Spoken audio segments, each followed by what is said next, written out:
Thank you for waiting. I finished checking your adventurer handbook. Here are your commission rewards. We have no other urgent commissions on the books at present. Thank you for all your hard work lately. Perhaps you two could consider taking a vacation. Amazing! Paimon never thought we'd end up having downtime in Nocturne. Things were pretty hectic when we first got here. Everywhere you looked, it was either the Wild Hunt causing chaos or the Fatui stirring up trouble. It felt like this whole region was one giant slime in a barrel, ready to go boom at any moment. Sure have. Things were looking pretty dicey, but in the end, we managed to turn it around. Whoa! Paimon just got deja vu! Oh, that's right. It's because we've done this like a million times now. Ah, yes. Are you two aware that the Moon Prayer Night is soon to take place? Oh, yeah! Llama told us that was coming up soon. Wait, why do you mention it, though? Do people in Nasha Town celebrate it, too? Paimon thought it was just for moon goddess worshippers. You're partially right. Most people in Nasha Town just see the festival as an opportunity to do business. They do not concern themselves with the religious element. The festival was first celebrated by the Frost Moon Scions. On this day, they would wear moon prayer blossoms and celebrate the birth of the moon goddess through song and dance. They would also prepare food and handicrafts and give them as gifts to others. Over time, it became Nocturne's most lively festival. Oh, sounds like fun! Great! Well, in the meantime, since Catherine doesn't have any commissions for us, let's focus on some personal business instead. When we first got here, you mentioned that this was where your spaceship landed? We didn't get to follow up on it at the time, because we got wrapped up in that whole rare situation, but now we can finally start investigating it properly. Well, there's a saying Paimon's heard around these parts, which goes, if you lift up a rock, you'll find something you weren't looking for. By that logic, you'll never find what you're looking for while you're searching, but the moment you stop looking, it'll jump right out at you. Could be worth a try though, right? Anyway, Paimon suggests we focus on other stuff we want to do for now, and just keep an ear out for spaceship-related intel as we go.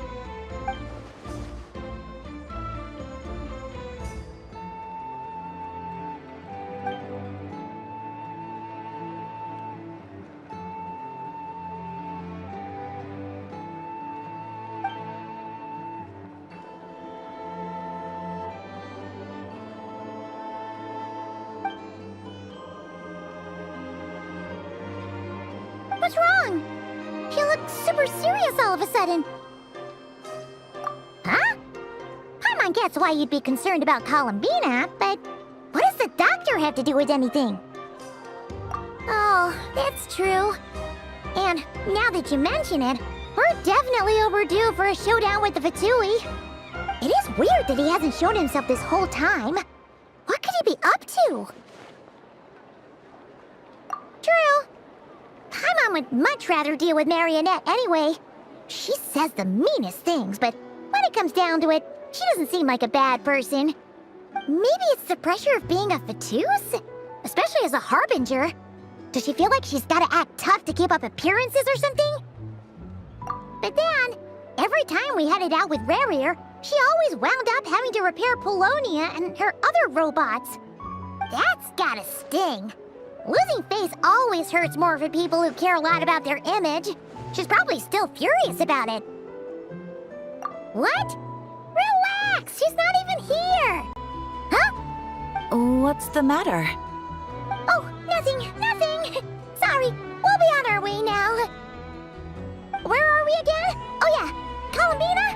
Right, yeah, let's go see Columbina.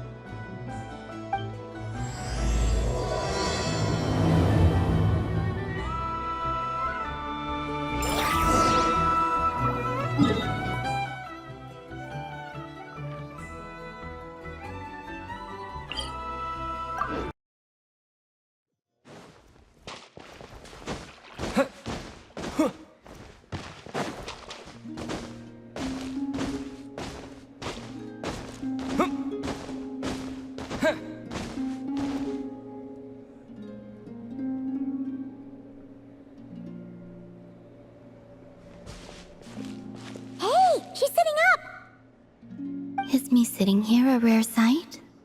No, we just thought you'd be resting. Perhaps I would have been, were it not for the sudden arrival of some unexpected guests. Not that I consider it a disturbance. After all, you are the only ones who are free to enter. Would it not be a little unfriendly of me to lie down while we speak? I didn't realize you put so much thought into little things like that.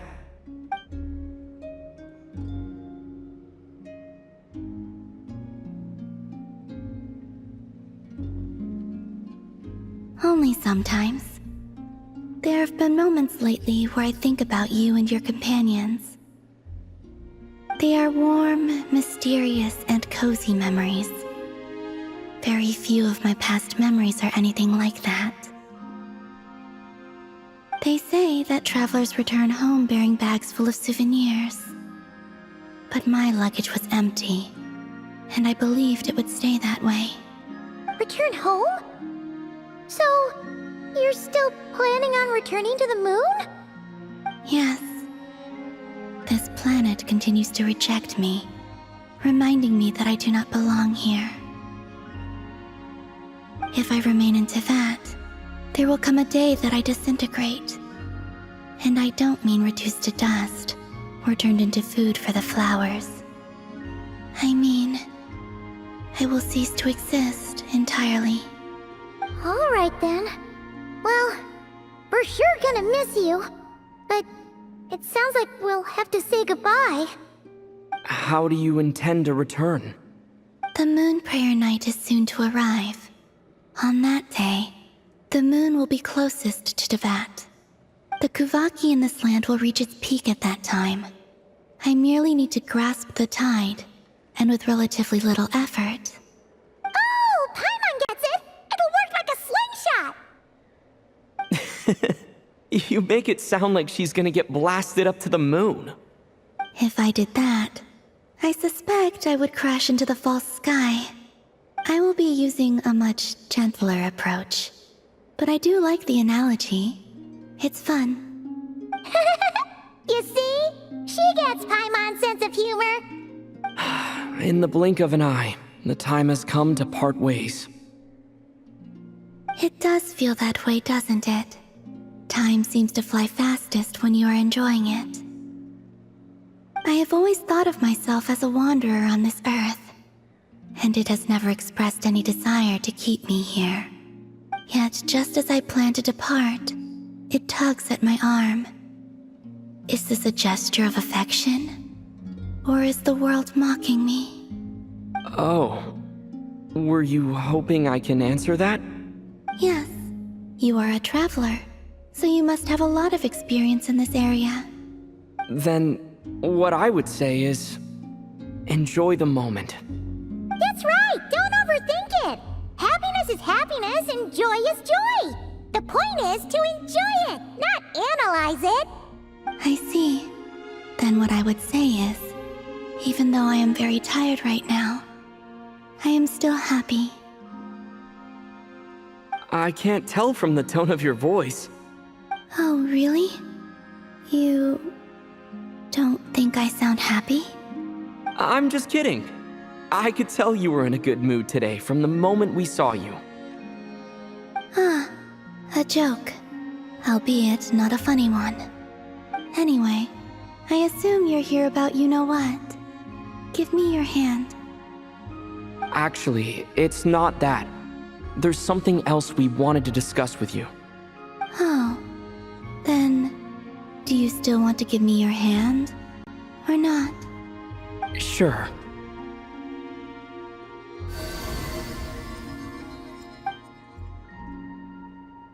Thank you. So, I've heard that in the moon prayer nights of the past, people here would hold celebrations in the moon goddess's honor. Since you helped so much in our fight against the Rehir of Solnari, I think you deserve a farewell party before you return home. I haven't asked everyone else for their opinions on this yet, but I'd like to invite you to join the upcoming moon prayer night. I've never joined a moon prayer night before. I'm not sure what I would even do. Oh, don't worry about that! We take care of anything. All you need to do is show up. Of course, there's no need to force it if you're not feeling strong enough. It's just, this kind of felt like a golden opportunity. But they call me Kutar, and the Fatui have an arrest warrant out for me. I shouldn't appear in public right now. I'll make it work. You have my word. Yeah, we got your back. Well, he does. Paimon's actually not too sure what he's planning. All right, if you're sure. I will not refuse your invitation. I suppose it wouldn't hurt to pack a few more sights from this world into my suitcase before finally learning what my homeland looks like. Oh, if you see Lauma, please tell her that my answer to the question she asked me is neither yes nor no. Rather, it is. There is no need. That was kind of cryptic, but sure. Guess it's between the two of you. We'll pass along the message. Bye for now.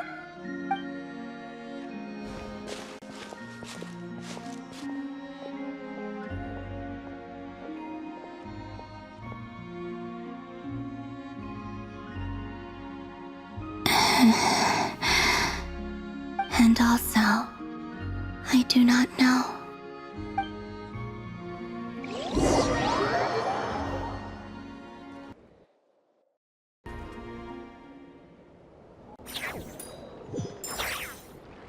Since she's agreed to join the festival, let's go see who else wants to take part. Lauma's gotta be the person most familiar with the Moon Prayer Night. We should start with her. Also, what exactly is your plan to keep her safe? Not sure yet. I'll figure something out. What? Are you serious? And Paimon even gave you her vote of confidence back there! When did you become so sneaky?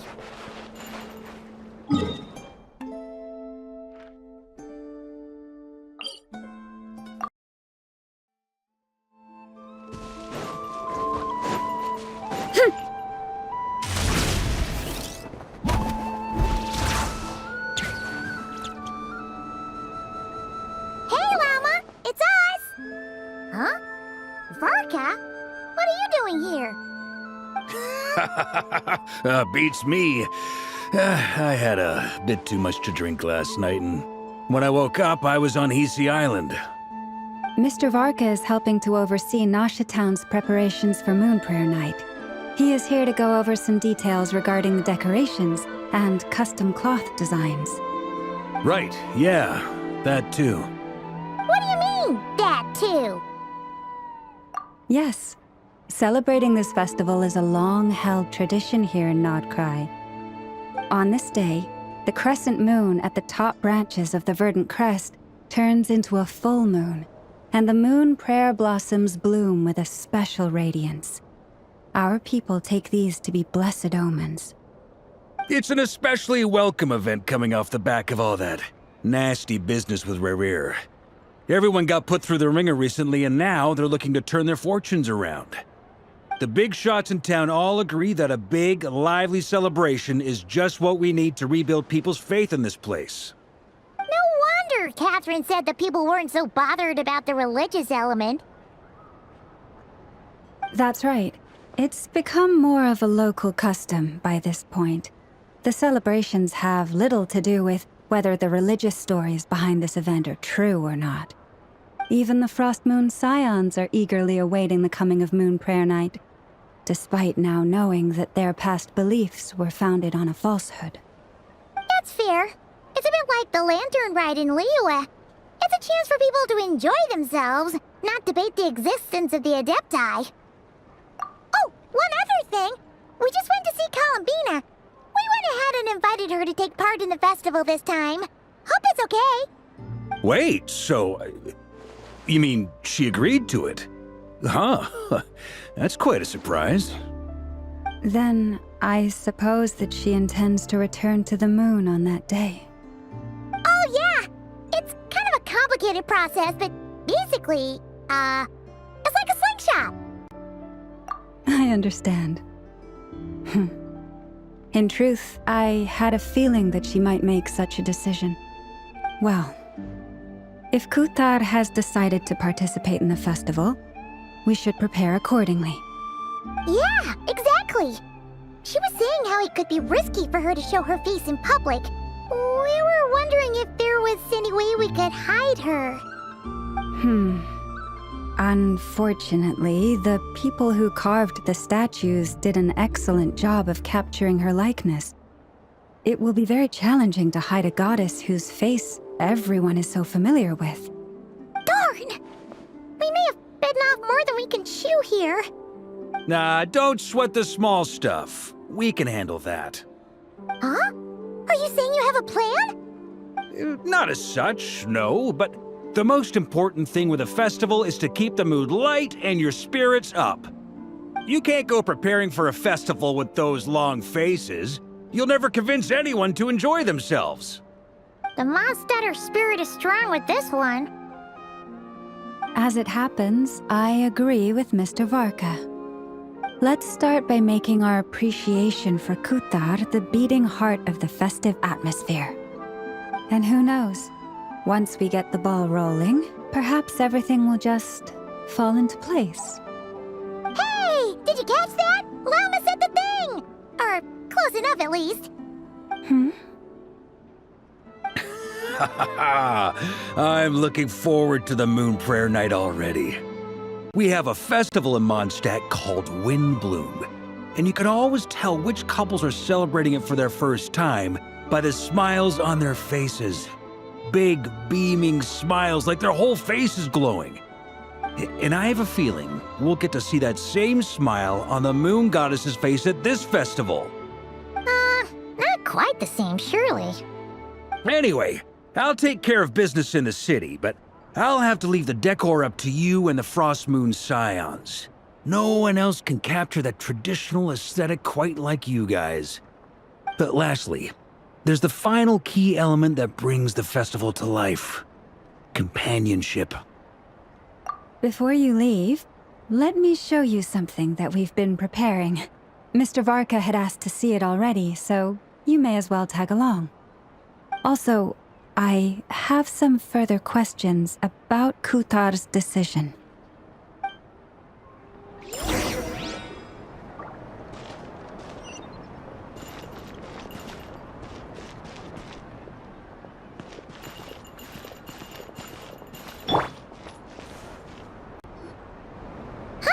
What's this?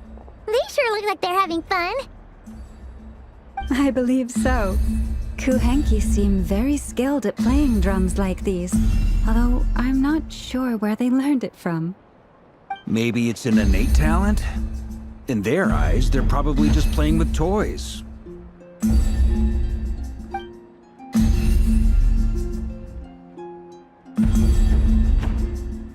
Wanatar! You wanna play too? Yeah.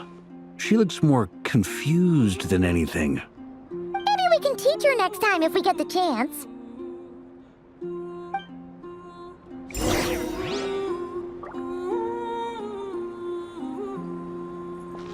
What are these floaty things?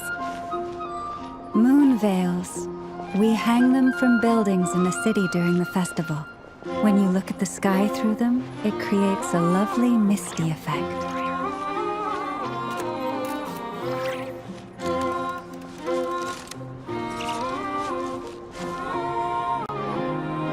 Everyone seems hard at work. They're preparing items for Moon Prayer Night. For instance, the sculpture being made over here, Mr. Varka and I were just finalizing the details of where it will be placed. Ah, there she is. I didn't know the finished article would be so large. Not to worry, though. All the necessary arrangements have been made. Just let me know once it's ready, and I'll get some people to ship it over. You have my thanks. And over here, we are preparing a very traditional confection. Oh, look at all these colors! It looks great! Can Paimon try one? Of course. I have a feeling you'll like it a lot. You bet! Sweets and treats are Paimon's favorite. If you included those in the Feast of the Moon, I bet Paimon would have joined the Frost Moon Scions by now.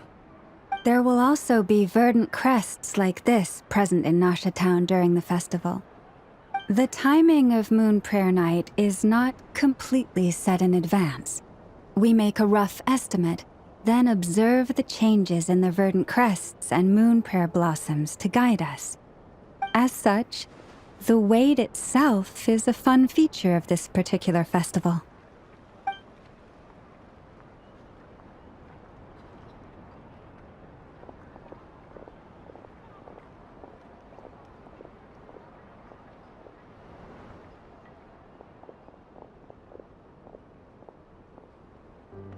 Let's talk here.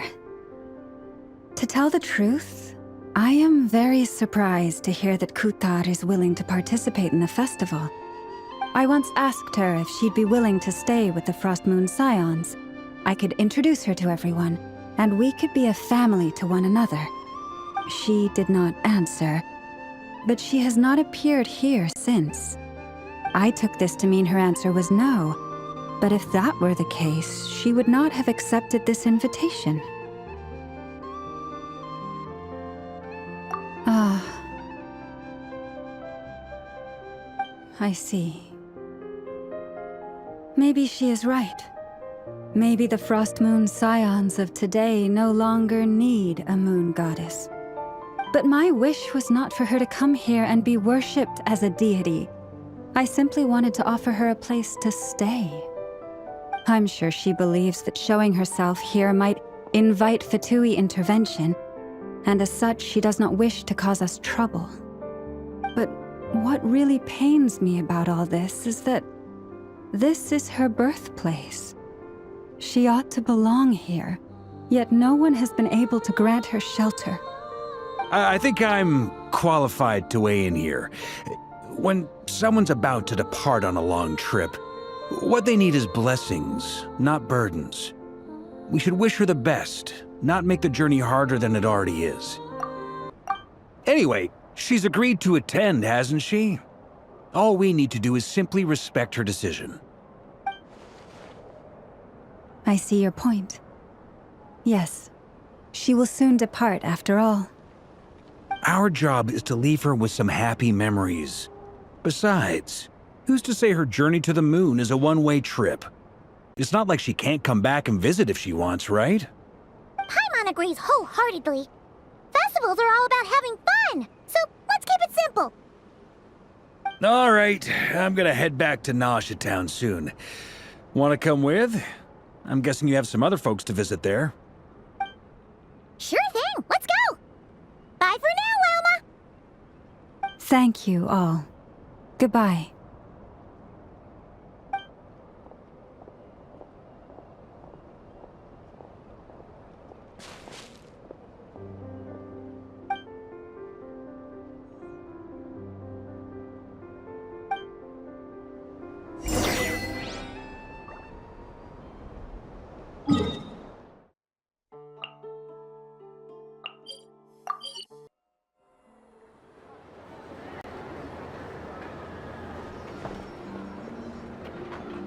Huh?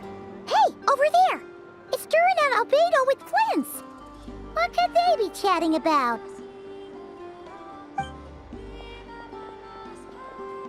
Your guess is as good as mine. Ah, Grand Master, and the Traveler and Paimon. Hello there.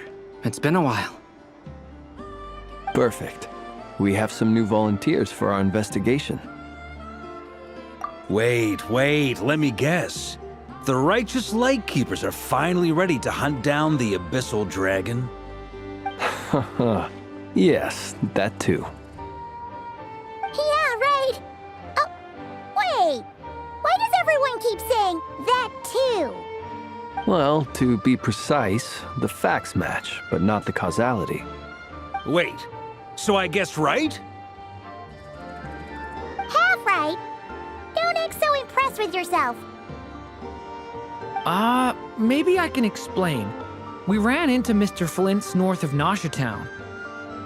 At that time, we just noticed a few abyssal creatures out in the wild, but the strange thing was, I didn't detect any traces of abyssal energy on them at all.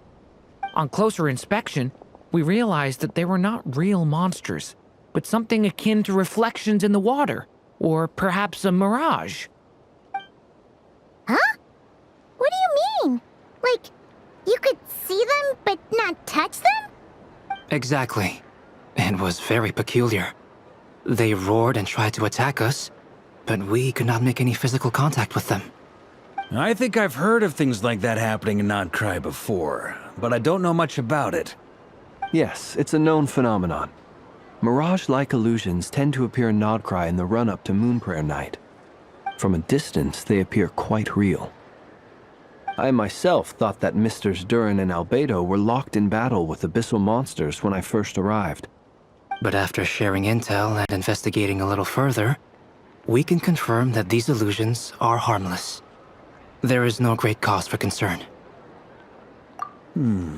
All the Mirage stories I've heard are either animals, rocks, or small houses. Abyssal monsters, though? That's a first. It's a first for me, too. So I'm planning to look into it further just to be on the safe side. I intend to inspect a few more locations. What about you two? Any plans? Alice contacted me a few days ago. She'd like me and Durin to assist her with an experiment. But we lost contact shortly after receiving the message. I'm sure that comes as no surprise to anyone familiar with her. We don't know when the wind will blow, yet when the wind blows, we will know. That, in a nutshell, describes how Alice operates. Yeah, that tracks. Okay. Well, I suggest we investigate this Mirage business in the meantime. It's piqued my curiosity, and I'm pretty sure I know someone who will already be 10 steps ahead of us. Well said. Right? Whatever's happening in Nocturne, she always seems to be the first one to know. Let's go see what she knows. We can invite her and her staff to the festival while we're at it.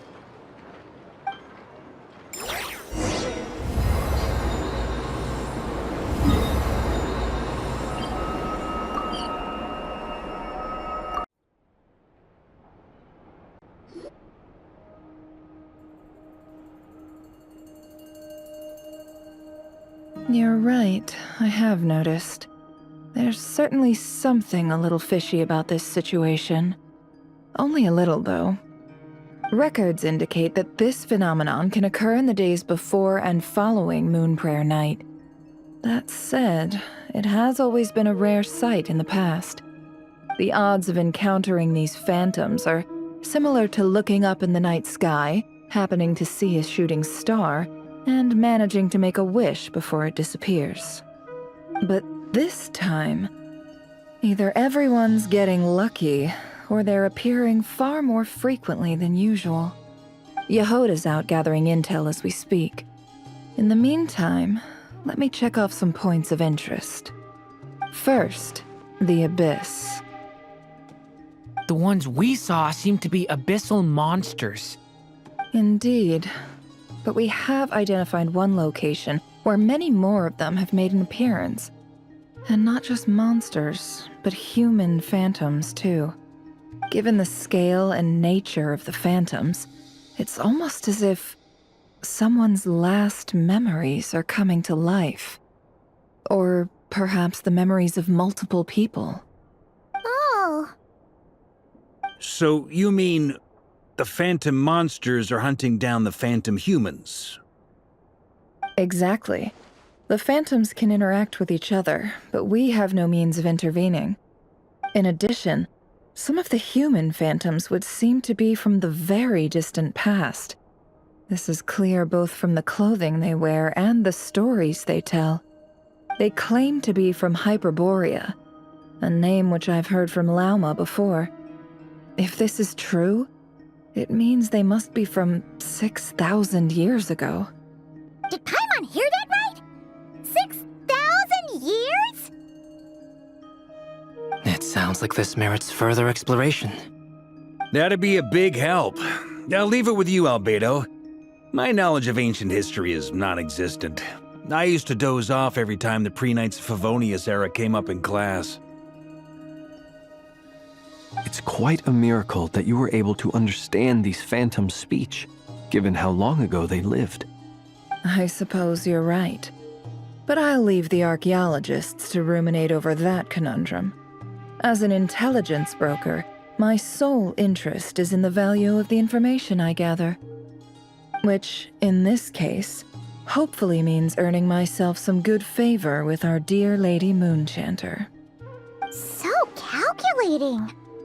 Whew, this intel broker logic always catches Paimon by surprise. Sounds to me like we could split the work up.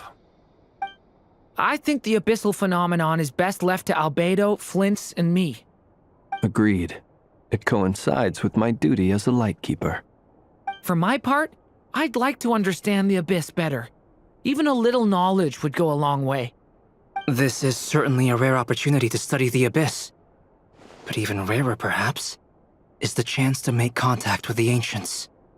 The Curatorium will take the lead on investigating the Hyperboreans. We put in the work to learn what we know so far. It seems only fair that we get some quantity of exclusive intel. That just leaves our trusty team of 2 unassigned.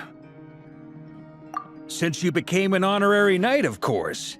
This was part of my grand plan all along. Ha ha ha! Oh yeah, by the way, we managed to convince Columbina to come to the Moon Prayer Night celebrations. Would you and Yehoda like to join too? She agreed to that? Huh. Quite an achievement. Never underestimate the traveler, I guess. I'd be happy to join. No point shutting myself inside when the streets are all decked out. And Yehoda loves a party, so I'm sure she'll jump at the opportunity. No. No. No. No. No. No. No. No. No. No. Way to contradict me in front of... Wait. No, that's not what I have bad news, boss. So many people. All right, everyone inside, quick.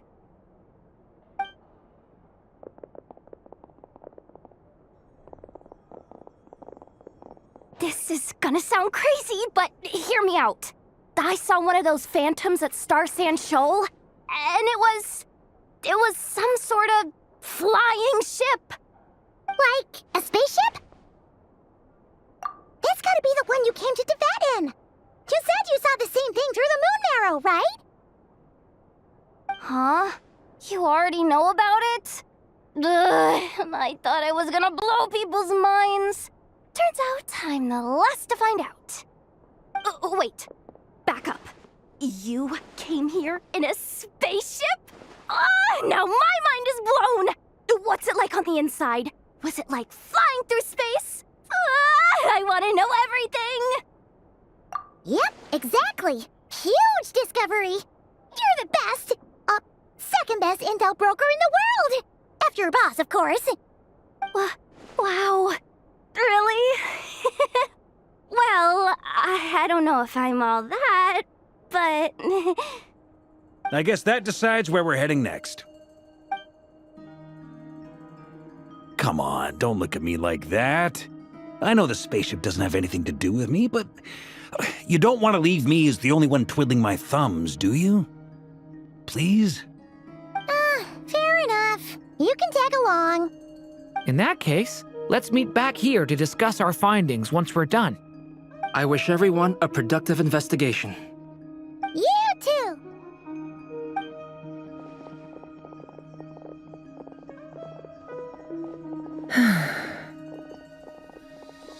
What's up, boss? Aren't we gonna head out? Tell me, Yehoda, when did the Curatorium start giving out intel for free? Oh, sorry, boss.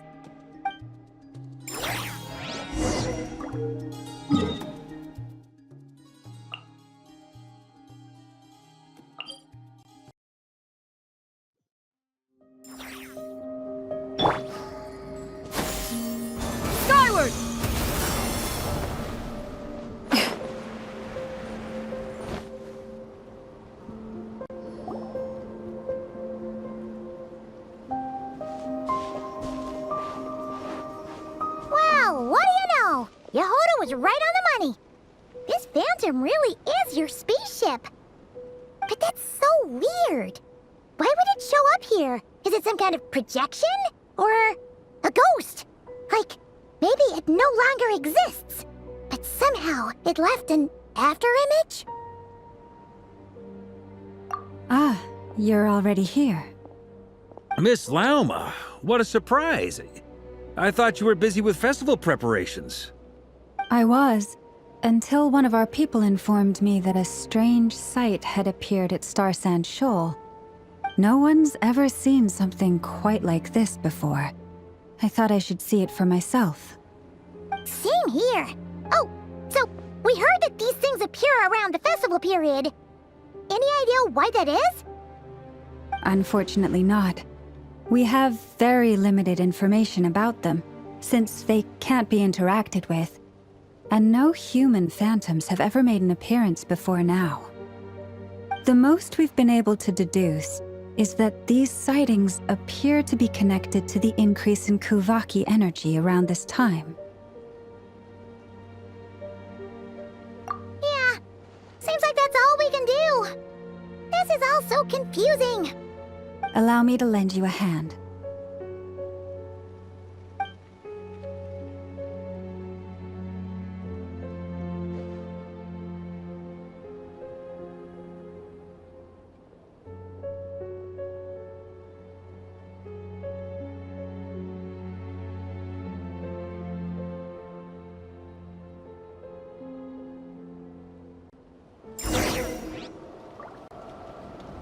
Everyone, our friend here should be able to provide us with some information. Is that a phantom rhymehorn deer? I've heard about how the Frost Moon Scions live in harmony with the animals and can even communicate with them. That's coming in handy now, for sure. Okay. Yes, I understand. Then how about this?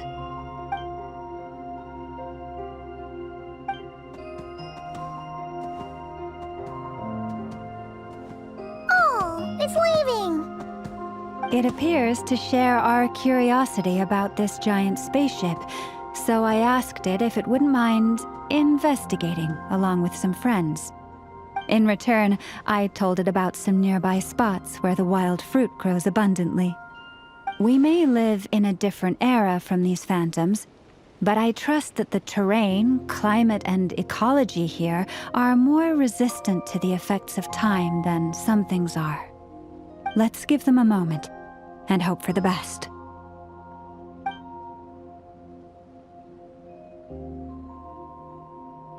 All back together?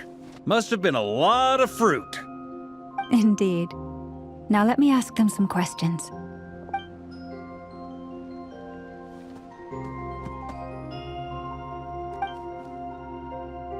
It did find a lot of wild fruit, enough for them to feast for a long while. This puffin circled in the air several times, but didn't spot anything out of the ordinary. Certainly nothing to do with the spaceship. Huh.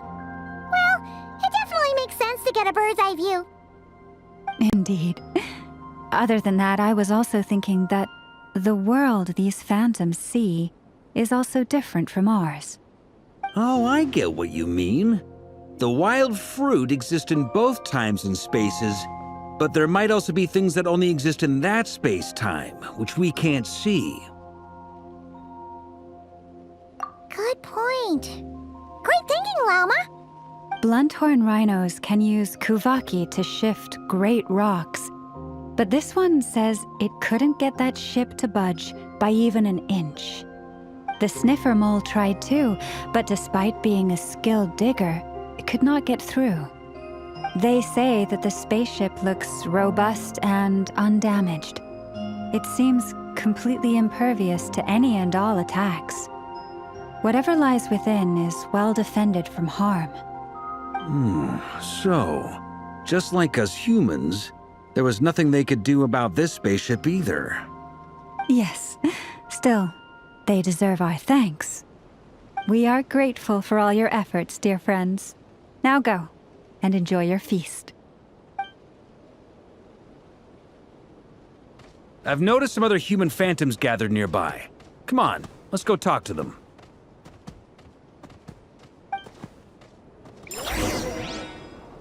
Yeah! Skyward! Scatter! What is this thing? I've never seen it move, and there's no way to get inside. Goodness knows. My grandpa says it's been sitting here at least since his grandpa was still alive. What about his grandpa? Did he say anything to your grandpa's grandpa about it? Huh? I don't know. In all likelihood, it was here back then too. Hard to imagine something this huge could move. Guess that means that as far as they're concerned, this ship's been around a long time.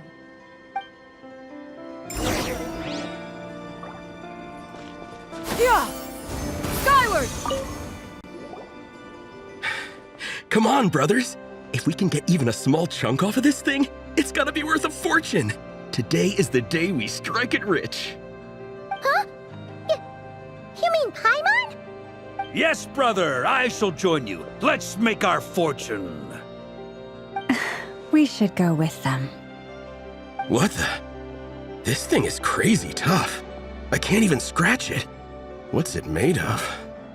Sorry, brother. Looks like we'll have to seek our fortunes elsewhere. Enjoying yourself? I was just seeing if I could influence this phantom's perception by playing. But nope, no dice.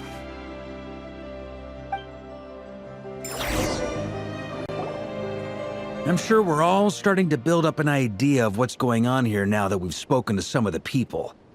These phantoms are reenacting real historical events in Nodcry. It's almost like we're in some kind of interactive stage play.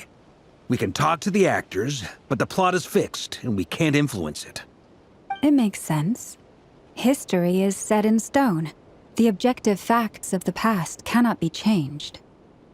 Paimon totally thought you were just goofing around earlier. But actually, you were doing some serious investigating. Of course I was. Anyway, at this point, I think we're forced to conclude that although the Phantom spaceship is right there in front of us, we aren't going to learn much about it from these people.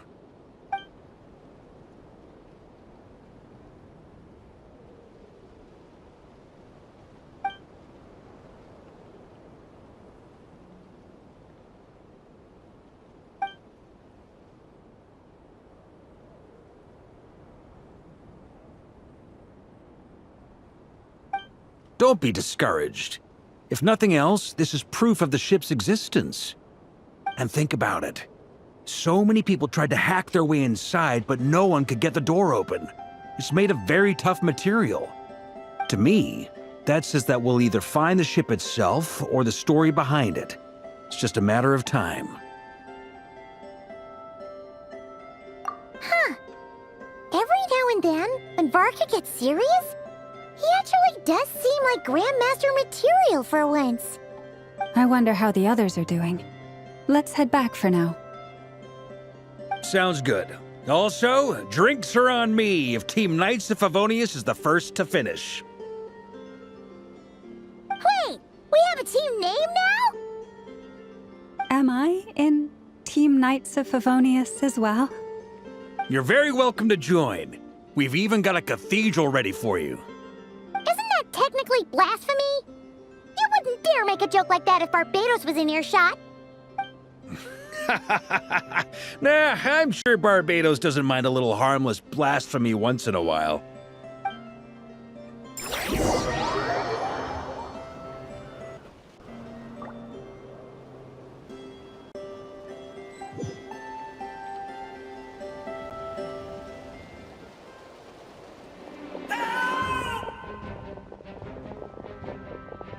Oh, no! Get away! Oh.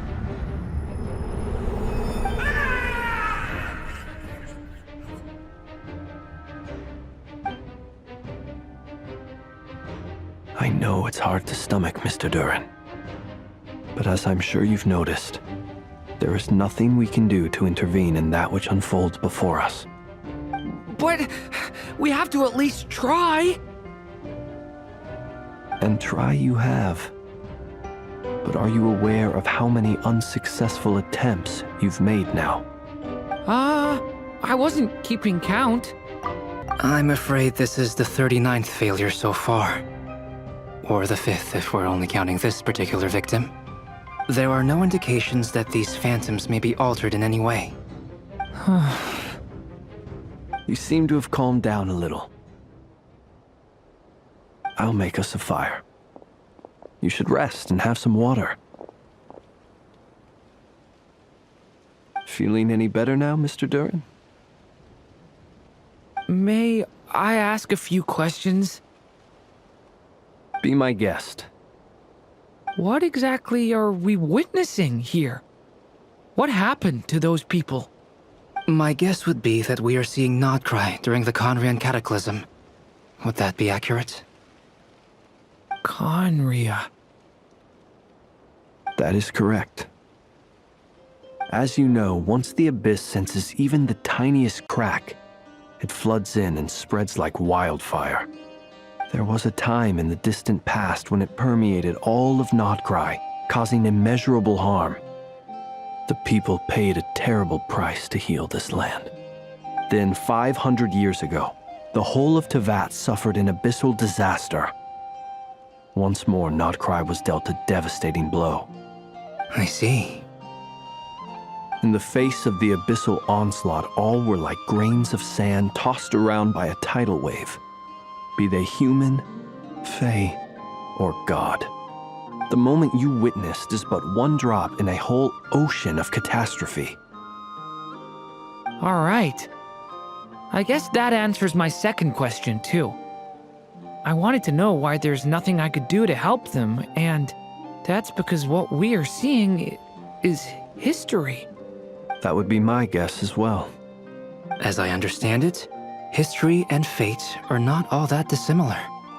The latter may be unseen to us, but both are immutable. Yes. Fate was determined long, long ago. I still have a couple of other questions for you, Mr. Flint's. You mentioned more than one abyssal disaster that has struck this land in the past. How can you be sure that what we're seeing is from the Conrian incident? And also, how are you able to stay from everything I know about you?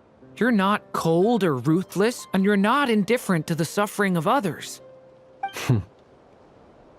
Alas, I am forced to show my age. I must be 600 or 700 years old by human measure. Wait, so you... One is not easily moved by history when one has witnessed the truth firsthand. I'm sorry. You needn't apologize. Your passion is a good thing to have.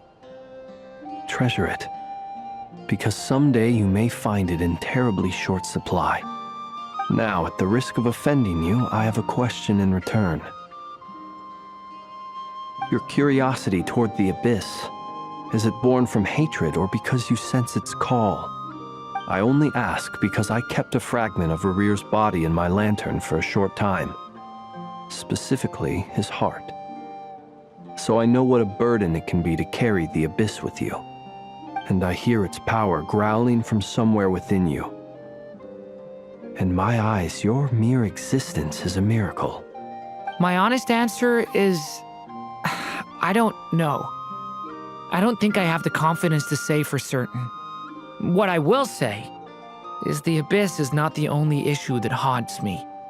Even before I became who I am today, the question dogged me constantly. Should I even exist at all? My doubts remain unresolved. But when we fought Rerear, something became a little clearer to me. Sometimes it is the darkness within us that allows us to achieve the impossible. I certainly got the sense from your 39 attempts that you were trying to achieve the impossible. It sounds like you've resolved to see the truth for yourself. Absolutely. In that sense, he and I are quite similar. Then I wish you every success. I look forward to the day of your transcension. Well, if everyone's caught their breath, I suppose we should head back. Oh, and one last thing. I'd appreciate if you kept our discussion about history a secret. Incredibly, our separate investigations led us all to the same conclusion. Hooray for consensus! Yeah, but we barely learned anything, though. I totally thought this would be the mother lode. Talking with the ancients? I mean, come on! But nope.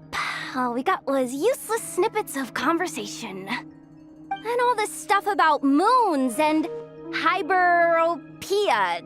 What a load of baloney. Seems like people back then had a few screws loose. I understand your frustration. We found the same issue. Each phantom only showed a very brief moment in time. There isn't much value to be found in these miscellaneous fragments of a civilization's history, no matter how glorious it may have been.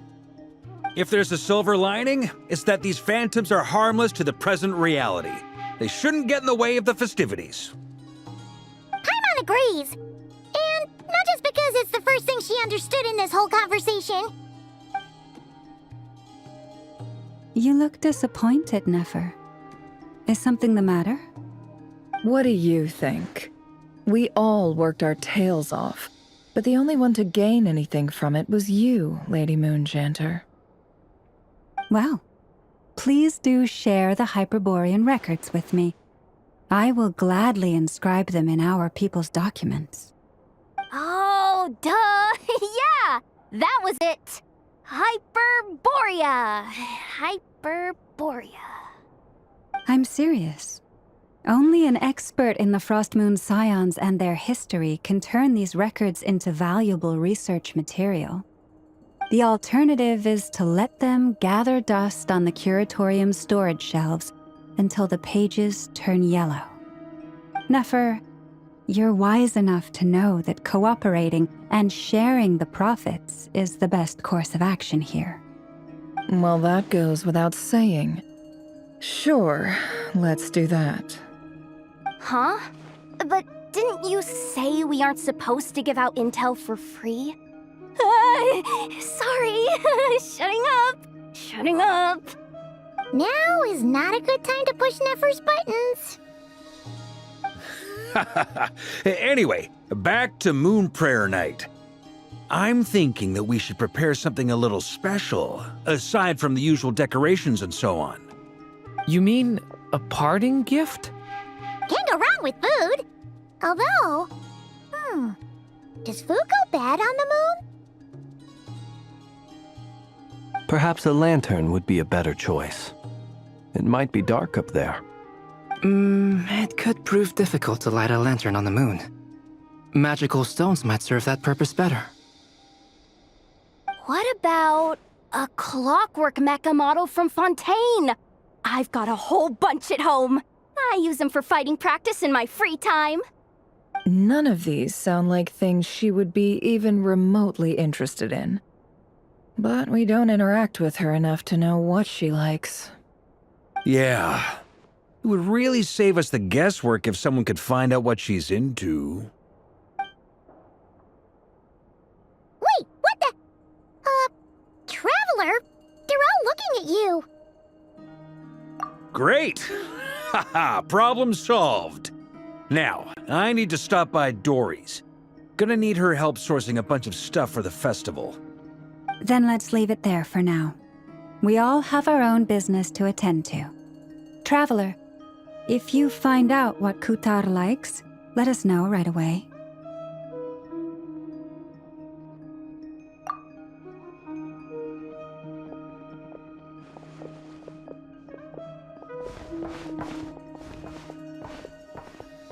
Is something the matter?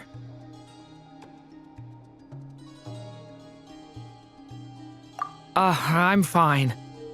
It's just... I'm still feeling a little rattled after witnessing the horrors of the Abyss. But it's okay. This is something I have to work through. I'll be all right. Thanks for your concern. Well, don't put too much pressure on yourself. If you ever feel like something's wrong, physically or mentally, we're here to talk. Come on. Stop treating me like a kid.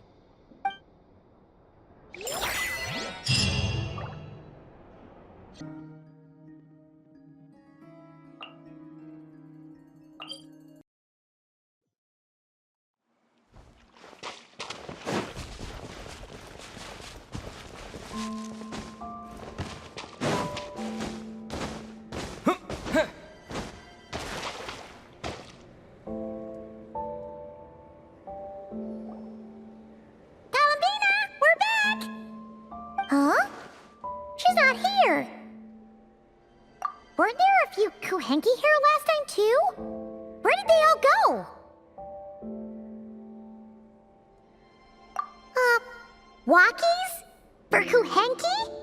You're not pets, you know. Oh, well. Looks like we just came at a bad time. Let's try again tomorrow. There's still a few days until Moon Prayer Night, so we're in no rush. Besides, she needs time to rest anyway.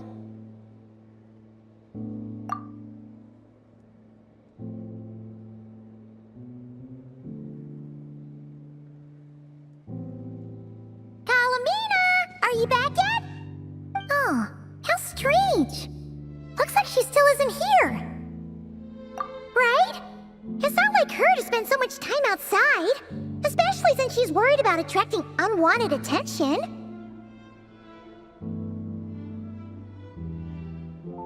What about Luonatar? Luonatar, you there? Hey! Do you know where Columbina went? Sorry, didn't understand. But if you know where she is, could you take us to her? Yeah, that's even stranger. What about him? Oh, that's not good news. They change color when Columbina gets weaker, right? And they look super pale right now. Good idea. She might know what's happening.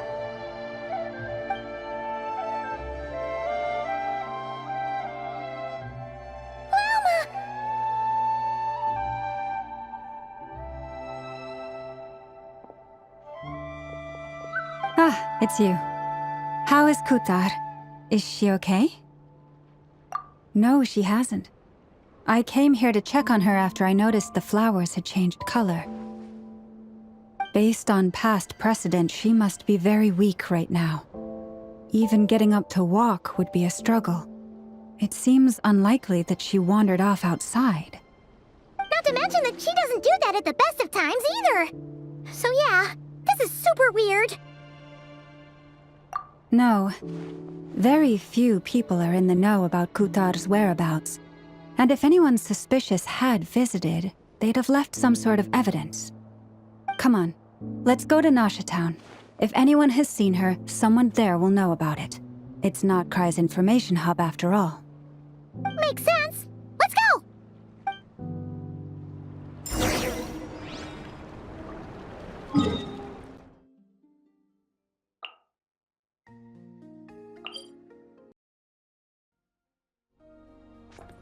Yeah!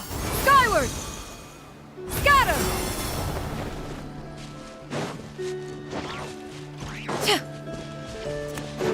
Yeah! Skyward! Scatter!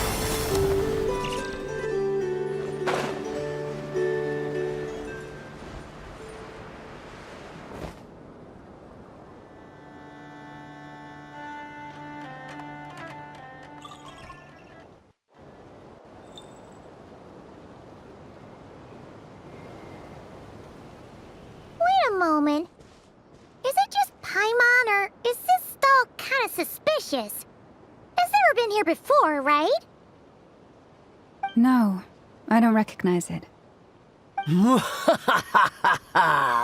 Alas, your free and easy adventure time is over. Now, prepare to face the final boss of Nod Cry. Whoa! Where'd that voice come from? Not sure, but it's definitely hostile. No, no, no, not that way. The final boss is right here. The sniffer mole? That's the final boss? Surely not. Also... Okay, the jig is up. I'll stop teasing you. Turn around. I'm right behind you. It seems I've managed to leave quite an indelible impression, even though you've never seen my face. Oh, nothing could make a great mage more pleased with herself.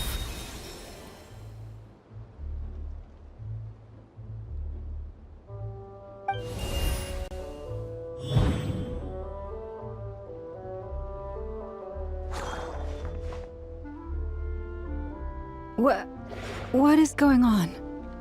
I've heard that all the big shots in Teyvat have long, wordy titles that stun people speechless when they make their entrance. Unfortunately, none of them are affiliated with the Hexenzirkel, and we ourselves keep a very low profile. The notorious name-dropping doesn't quite work for us. Still, I, for one, think I'm really quite amazing. So that didn't stop me from coming up with a title anyway. Alice! It's really you this time? Not a lantern or a Dodoko, but Alice in the flesh? Oh, that's right. So, what do you think? How does it feel to finally meet me? You look like... What is that supposed to mean, I'm the mother of Klee, Teyvat's #1 cutie. How old could I possibly be? So she's a friend of yours? Kind of. This is actually the first time we've seen her in person. I see. Madam Mage, that was, quite a powerful entrance. I certainly won't be forgetting it anytime soon. It's okay, Lauma, don't force it. Paimon will do the honors. This is Alice from the Hexenzirkel. She's a friend of ours. And of Arcus, too. That's right. She's a good person, just kinda unpredictable. Well, what is the human heart if not unpredictable? If we could not do as we please, how would we differ from machines? I am Lauma, Moon Chanter of the Frost Moon Scions. It is a pleasure to meet you. Oh, I know. Before you got here, I spent a good, 15 minutes getting up to speed on Nodcry's present situation. In other words, I've read the whole in the last episode part, so we can skip the pleasantries. Fair enough. Well, Miss Alice, I can already tell that you have quite a unique personality. He'll get used to it. Paimon sure is. So anyway, what are you doing in Nodcry, Alice? Oh, I thought I told you already. This time, I'm the final boss. And what a formidable foe I shall be. Powerful, confident, decisive, and good luck finding my weak spot. You will never succeed. Oh, drat! My one weakness, and you found it in an instant. Fate has been dealt a devastating blow. Thus falls the great Dodo King. Why are you playing along with this nonsense? For funsies, of course. What's wrong, Paimon? Are you disappointed in me? Am I a gigantic letdown? No, it's just... you seem like a busy lady. And this is the one time you've shown up in person. Paimon figured it would be for something more high stakes than just goofing around. You're quite right. I'm here in Nocturne because something big happened. Something big enough it caught the attention of the Hexenzirkel. It concerns the 3 moons, Teyvat's borders, and of course, the moon goddess you are currently searching for. Kind of. Why don't we discuss this over a pot of tea? My main reason for coming on this trip to Teyvat was, of course, to have some fun. But I do technically have a job to do as well, namely, maintaining the stability of Teyvat's borders. I'll skip over the complicated parts, but to sum it up, abyssal energies are all that lie beyond Teyvat's border. We'd find ourselves in a real pickle if they ever made it through. And the phantoms you've been seeing are a sign that the border has been disturbed. No wonder they tend to show up around Moon Prayer Night. Is it because the real moon is now so close to us that its power can cross the border? In part, but only a negligible amount passes through. Just enough to influence the verdant crests and so on. And as you've noticed, there has been an unprecedented number of phantoms appearing this year. The influence of the moon beyond the border cannot explain this. No, there is another far greater factor at play. The trilunar syzygy. A trilunar syzygy. Eons ago, before the heavenly principles came to Devat, it was the then 3 moon goddesses who controlled the laws of this world.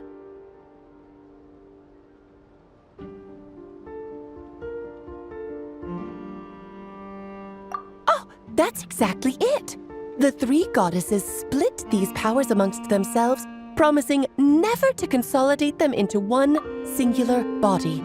This was meant to keep the world stable. But, fast-forwarding to the present, the eternal moon's marrow is with you, while the iridescent moon's marrow, which should never have appeared in this world, has been retrieved. Add that to the presence of a moon goddess in the flesh and... the power of all 3 moons is gathered here in Nocturne. There hasn't been an event like this since the War of Funerary Flame. And it's having a noticeable effect on Tevat's borders. Because I wish to give my darling daughter a peaceful, sunny environment to grow up in. Is that a good enough reason? Kinda sounds like you're dodging the question, but it does make sense. Well, that's one reason anyway, and the most important one. The others are a little complicated to explain. For instance, cleaning up after dearest Miss R. Albedo could tell you more about that if you're curious, but right now, I have a more important question to ask you. Why are you collecting the moon marrows? I see. Nicole told me about that legend once. Nicole? You mean meet Anne? Oh, so you remember. Ah, yes, of course. That was a story about fate, her area of expertise. But back to the story of our dear moon goddess. I'm afraid her intended method of returning to the moon is unlikely to work anymore. What does that mean? She may be missing, but she hasn't gone anywhere. She has disappeared.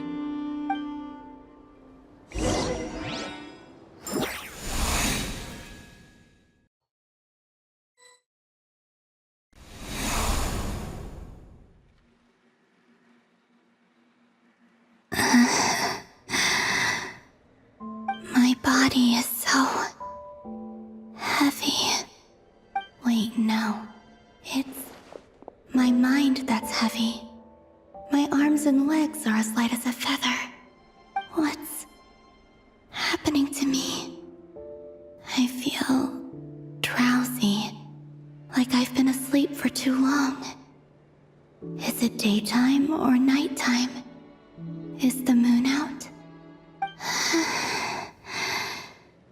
I think I'll go for a walk.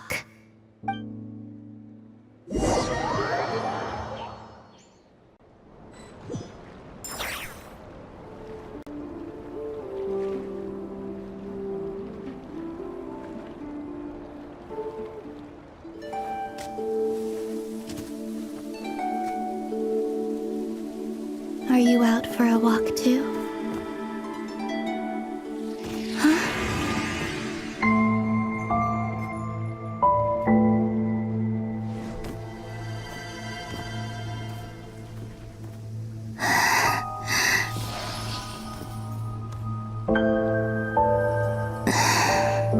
The day has come at last.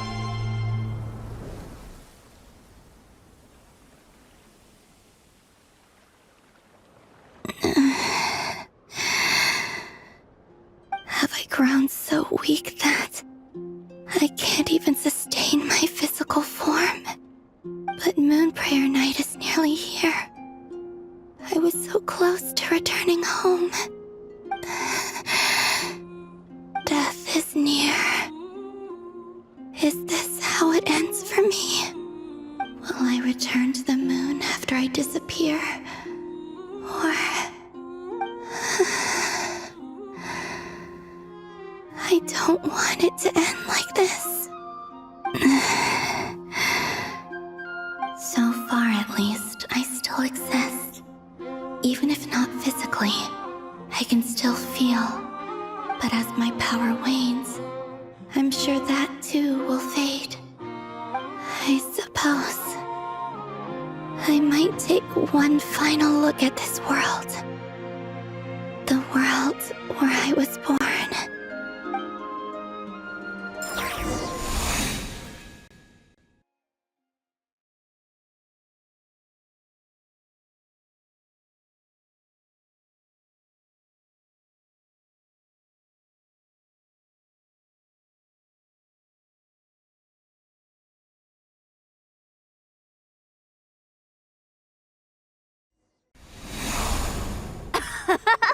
Come on, come on! Wait for me! The Frost Moon Enclave. How much it has changed since I was born. These decorations, they're so heavy. It's times like this when you kind of wish men could be priestesses and acolytes. How fascinating. I've never had the chance to be privy to people's private lives in this way. In the past, people would get so solemn and serious the moment I showed my face, like they were frozen stiff. Karina, Lametti, it's time to eat. Coming! I want to watch them a little longer.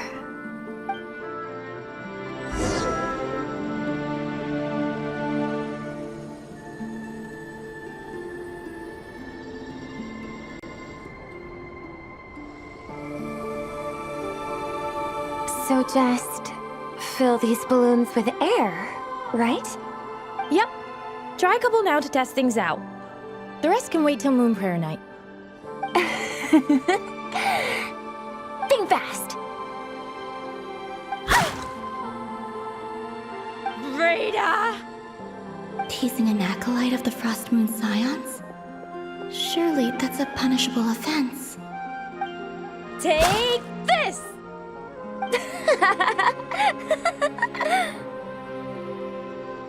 Huh? All right, enough horsing around. Lady Lauma gave us a task. We should get back to it. The task is just to check that the balloons don't leak, right?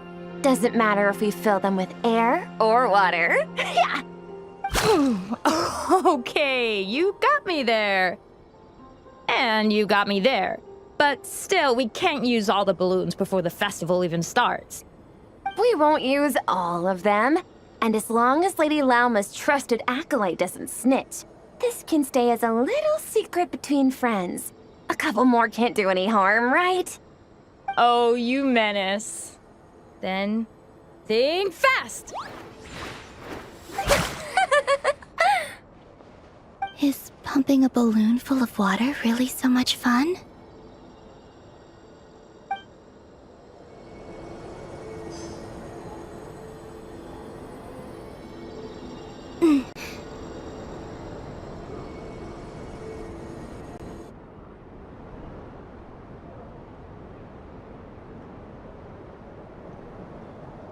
I'm sure you're both tired from playing all day. Come on, eat up.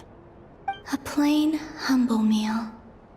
That has always been the way of the Frost Moon Scions. Huh? How come Lametti got a midsummer berry dessert? Oh, I always get Lockaberry. I don't mind sharing. You can have a bite of mine if I get to have a bite of yours. They're sharing food? I've never shared food with anyone before. Even at the Harbinger tea parties, everyone just ate off their own plate. And when I couldn't finish my food offerings from the Frost Moon Scions, they'd leave the leftovers out under the moonlight for the animals to claim. Hey! That was 2 bites! Oh, then you can have another bite of mine. Oh, you too. Oh, don't fret now. Here, have some of Granny's too. So this is what it means to be family.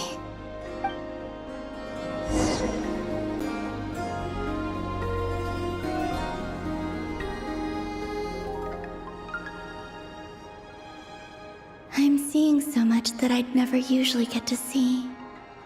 They'd never act like this when I was around. It's nice being able to just watch people in peace in these final moments. What a rare opportunity. I think I'll go take a look around Nasha Town too.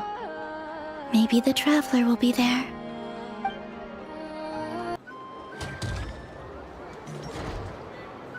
After the War of Funerary Flame, the Moon Goddesses were no longer recognized by Tevat. They lost the whole foundation for their existence. That's why the Moon Goddess's strength is fading. She cannot withstand the world's rejection of her. To be more pedantic about it, the Moon Goddesses did something to offend the heavenly principles, and that's why they were ousted. Something of a recurring theme in Tevat's history. Theoretically, speaking so candidly should put me in their crosshairs too, but they can't tell me what to do. I'll say whatever I want. Anywho, the Moon Marrow energies were but a drop in the bucket for her, and that battle against the Ray Hair of Solnari only weakened her further. Fortunately, it happened close enough to Moon Prayer Night when the Kuvaki concentration here is high. That's the only reason she managed to survive this long. What do you mean, fortunately? You said she disappeared. We're too late. Oh, what a headache. I thought this was all common knowledge. I guess I have some more explaining to do. Okay, buckle up. It's time for another lecture.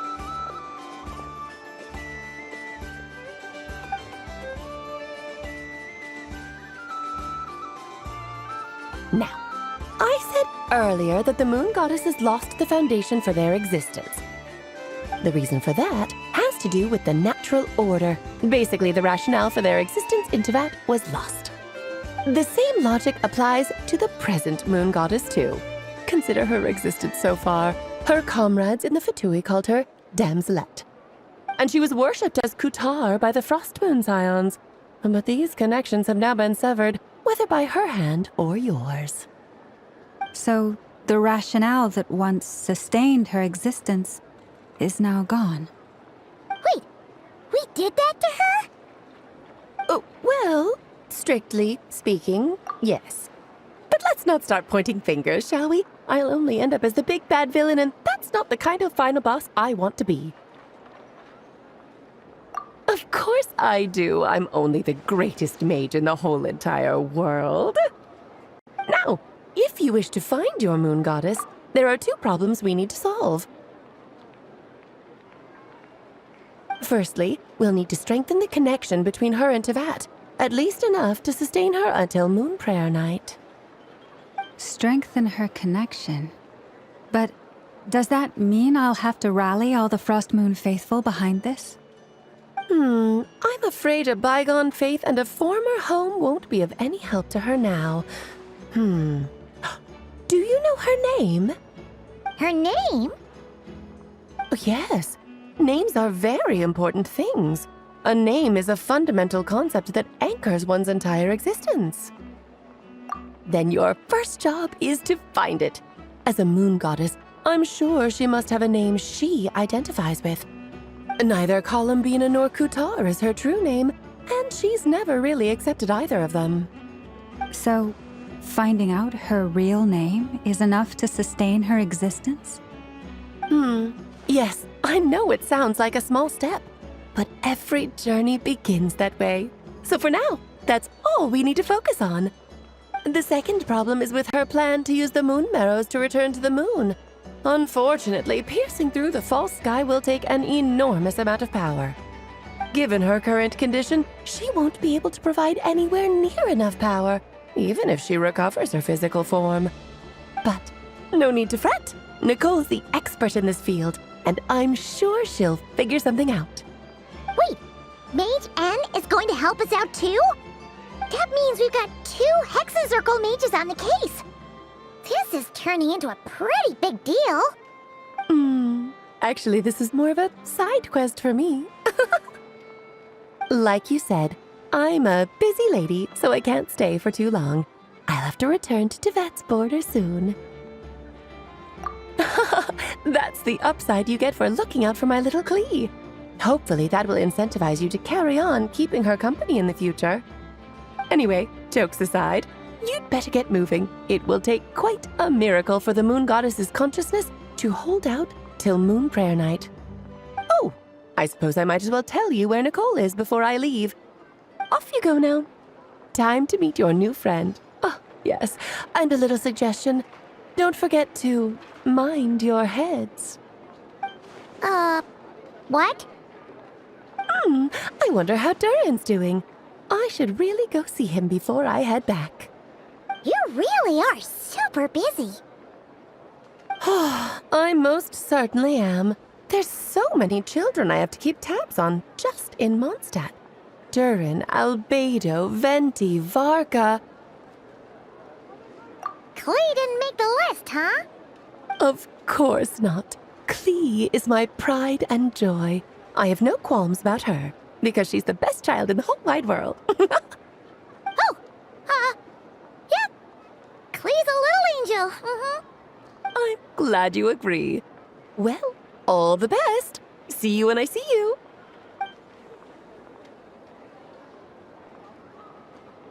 She left in a hurry.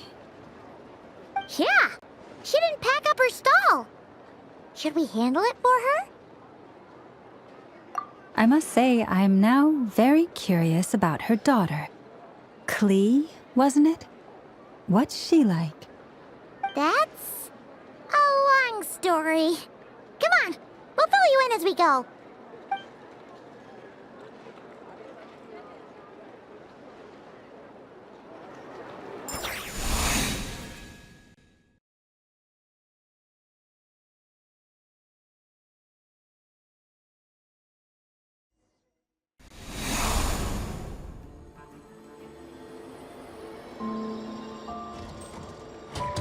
What a lively place. I've never experienced Nasha Town like this before. Hey, you old geezer! Your hammer's rusted through! Who are you calling old geezer? Are they quarreling? I'm looking right at him! You've really gone downhill since giving your daughter free rein in the workshop. Can you even swing a hammer anymore? It shouldn't take you days just to fix a single chair! You might as well use that hammer to massage my back for all the good it's doing. Don't run your mouth, or you'll get a back massage that'll put you in bed for the rest of your life. Look, the materials haven't arrived yet, all right? You know how busy it gets in the days before moon prayer night. I'll bet you send all the materials to your little princess. Blood's always thicker than water, huh? All right, you've made your point, Uncle Koski. As soon as the materials arrive, fixing your chair will be the #1 priority. And Dad, if you've got time to chat, why don't you lend me a hand, See? Lolka knows what the score is. I guess they're friends. But the way they spoke to each other was so ugly. Then again, it wouldn't be the first time I've seen something like this. Columbina! Sing outside my door in the middle of the night one more time, and I'll unscrew your vocal cords. You hear me? Oh, Sandrone. So that was her way of trying to be friends with me. What a pity. I won't get the chance to say any ugly things in reply.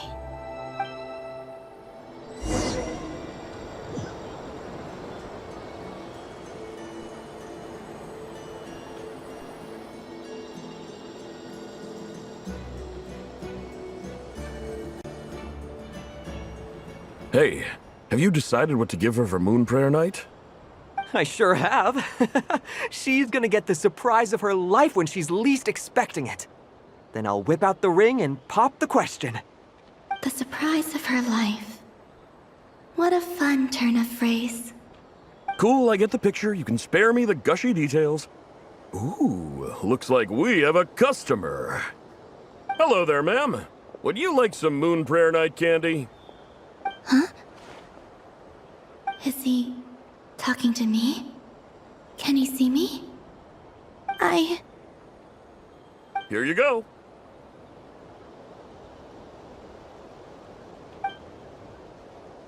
Oh.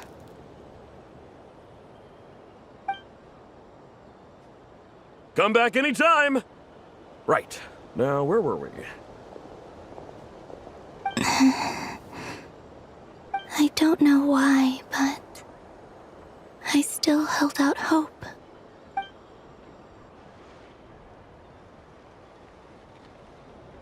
The most important thing right now is to find that mage. This name thing seems super important too, but where do we even start looking? I'd better go pay the Fatui a visit.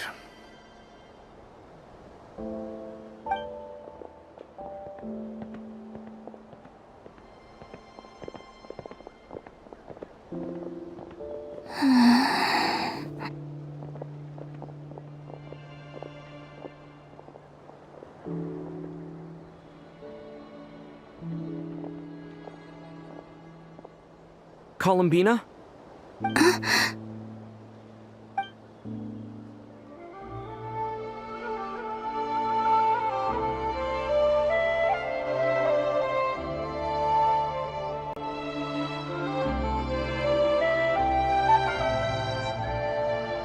Traveler? Let's go! This is no time to be spacing out!